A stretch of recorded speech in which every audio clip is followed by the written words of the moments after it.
네, 오늘도 예배 잘 오셨습니다. 우리 같이 기도하고 예배를 시작하겠습니다. 하나님, 감사합니다. 하나님 앞에 예배 드립니다. 이 아침에 드리는 예배가 하나님 생명을 찾아서 하나님 만나는 시간 되게 도와주시옵소서. 하나님 아니면 소망 없습니다. 하나님 아니면 우리 변하지 않습니다. 하나님 아니면 죄로 빠져들 수밖에 없습니다. 하나님의 얼굴을 마주하면서 우리가 다시 주님의 형상대로 회복되게 도와주옵소서. 예수님의 이름으로 기도합니다. 아멘. 오늘 말씀은 시편 30편입니다. 1절에서 12절입니다. 시편 30편 1절에서 12절입니다. 30편입니다. 우리 같이 읽겠습니다. 여호와여, 내가 주를 높일 것은 주께서 나를 끌어내사 내 원수로 하여금 나로 말미암아 기뻐하지 못하게 하심이니이다. 여호와 내 하나님이여, 내가 주께 부르짖으며 나를 고치셨나이다. 여호와여, 주께서 내 영혼을 수월에서 끌어내어 나를 살리사 무덤으로 내려가지 아니하게 하셨나이다. 주의 성도들아, 여호와를 찬송하며 그의 거룩함을 기억하며 감사하라. 그의 노여움은 잠깐이요 그의 은총은 평생이로다. 저녁에는 울음이 깃들일지라도 아침에는 기쁨이 오리로다. 내가 형통할 때에 말하기를 영원히 흔들리지 아니하리라 하였도다. 여호와여, 주의 은혜로 나를 산같이 굳게 세우셨더니 주의 얼굴을 가리시매 내가 근심하였나이다. 여호와여, 내가 주께 부르짖고 여호와께 간구하기를 내가 무덤에 내려갈 때 나의 피가 무슨 유익이 있으리요. 진토가 어떻게 주를 찬송하며 주의 진리를 선포하리이까. 여호와여, 들으시고 내게 은혜를 베푸소서. 여호와여, 나를 돕는 자가 되소서 하였나이다. 주께서 나의 슬픔이 변하여 내게 춤이 되게 하시며 나의 베옷을 벗기고 기쁨으로 띠띠우셨나이다. 이는 잠잠하지 아니하고 내 영광으로 주를 찬송하게 하심이니 여호와 나의 하나님이여, 내가 주께 영원히 감사하리이다. 한 해가 가기 전에 우리가 해결해야 될 것이 무엇이 있을까? 풀어야 될 것이 무엇이 있을까? 이런 생각을 문득 했습니다.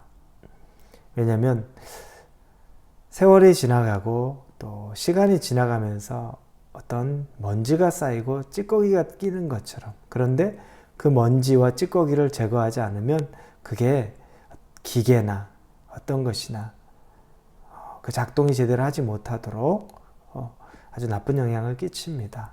그래서 먼지 찌꺼기가 있는 것들은 주기적으로 그것이 찌든 때가 되기 전에 먼저 제거해야 됩니다.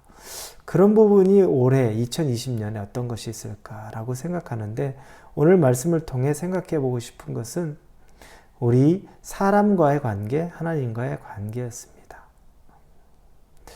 우리가 얽혀있는 관계는 반드시 풀고 넘어가야 됩니다. 관계가 풀리지 않은 것은 하나님이 기뻐하지 않죠. 사람들과 원한이 있는 것, 하나님이 원한을 남겨두고 하나님 앞에 나오는 것 기뻐하지 않아서 예배드리러 오기 전에, 제사 드리기 전에 먼저 화해하고 오라고 하나님이 말씀하셨습니다.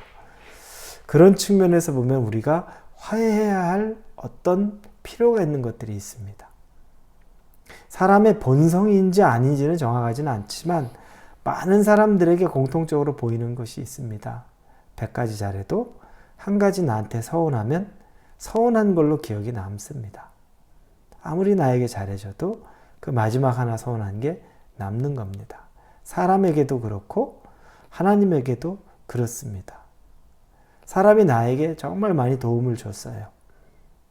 주기적으로 힘들 때면 난 돌봐줬는데 결정적으로 마지막 한번 그 말 한마디가 나를 서운하게 하면 그때 그 전에 나한테 베풀었던 건 다 기억 안 납니다.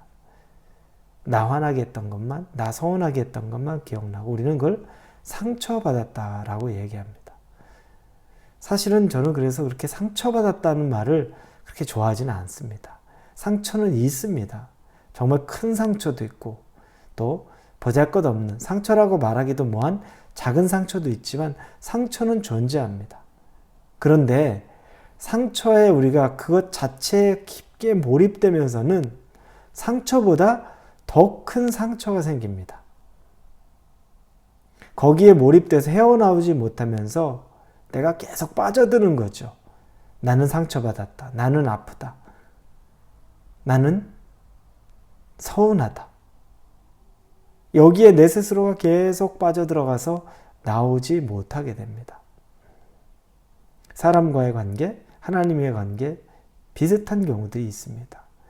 그 손해는 나에게 손해입니다. 내가 치명적인 손해가 되는 거죠.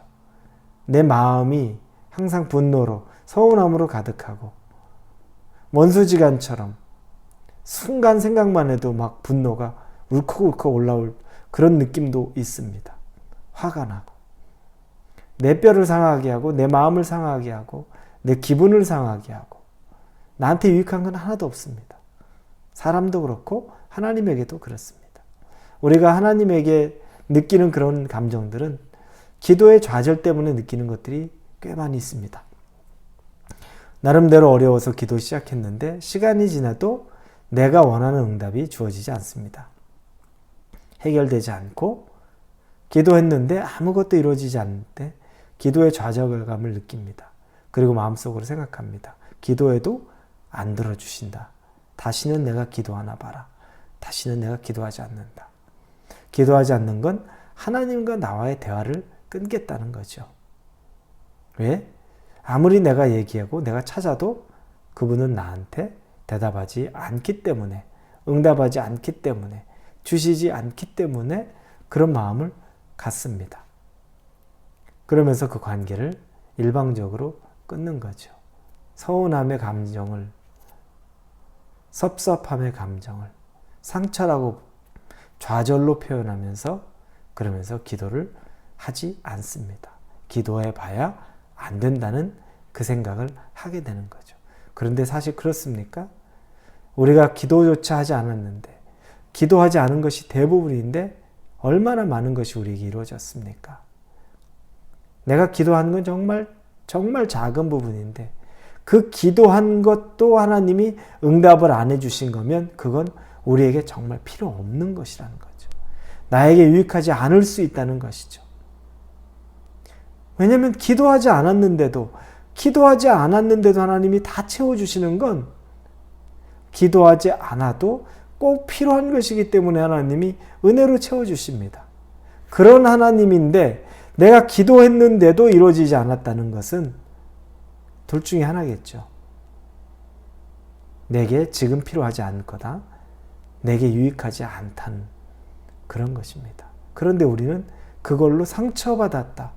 기도의 좌절, 그런 표현을 써가면서 더 이상 난 다시 기도 안 할 거야 라고 큰 소리 칩니다. 정말 손해는 내가 보는 거죠. 그럼에도 그런 선택을 합니다. 그리고 두 번째는 하나님이 나에게 어떤 상실감, 실패감을 준다는 거죠.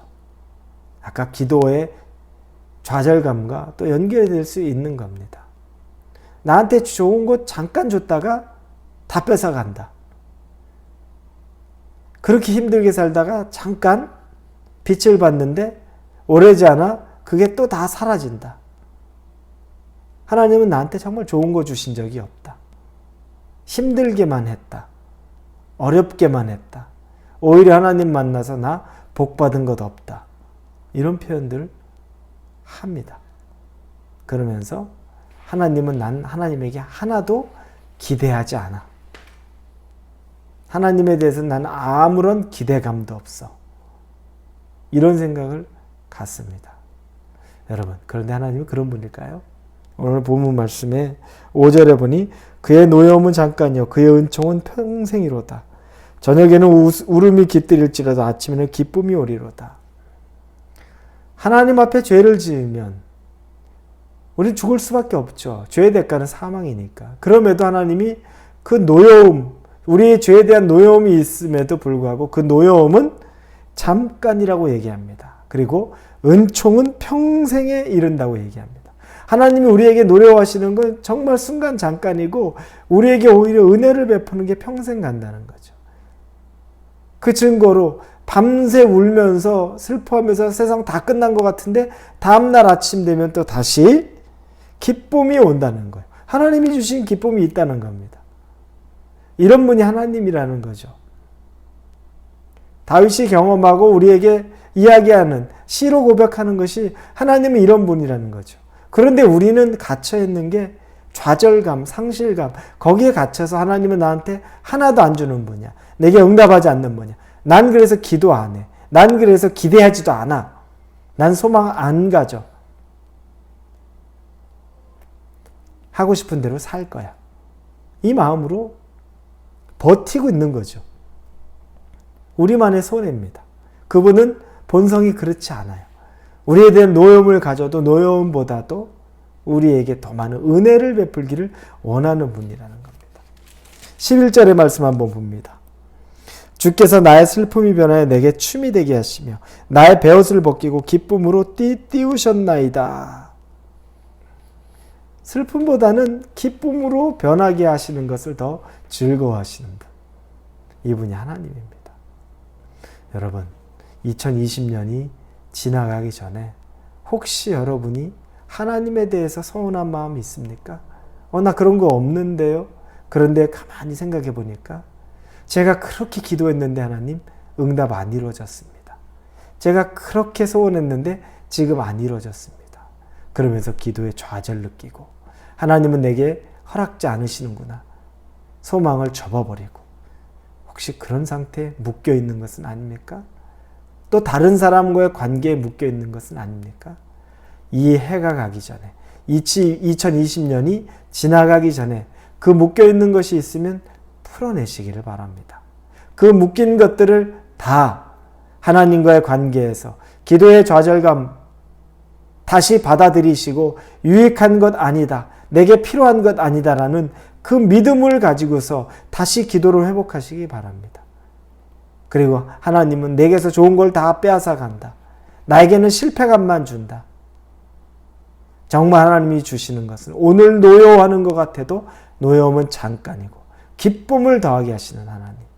그 존재 자체에 대한 다시 그 삐뚤어진 왜곡된 우리가 상처받았다고 하는 것들을 조정하고 극복하고 다시 투명하고 깨끗하고 아주 올바른 관계 속에서 하나님과 또 내 주변의 사람과의 관계를 회복하실 수 있게 되기를 바랍니다.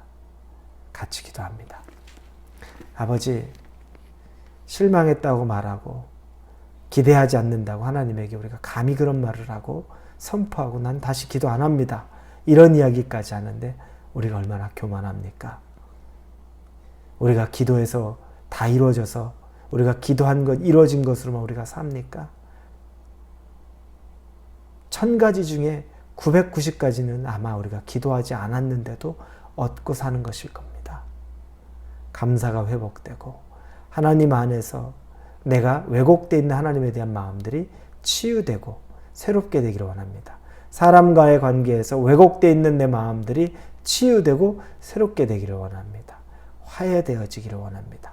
2020년이 지나가기 전까지 이 부분들이 회복되어서 다시 온전한 신앙생활, 사람들과의 관계로 이루어지기를 간절히 소망하며 우리 주 예수 그리스도 이름으로 기도합니다. 아멘.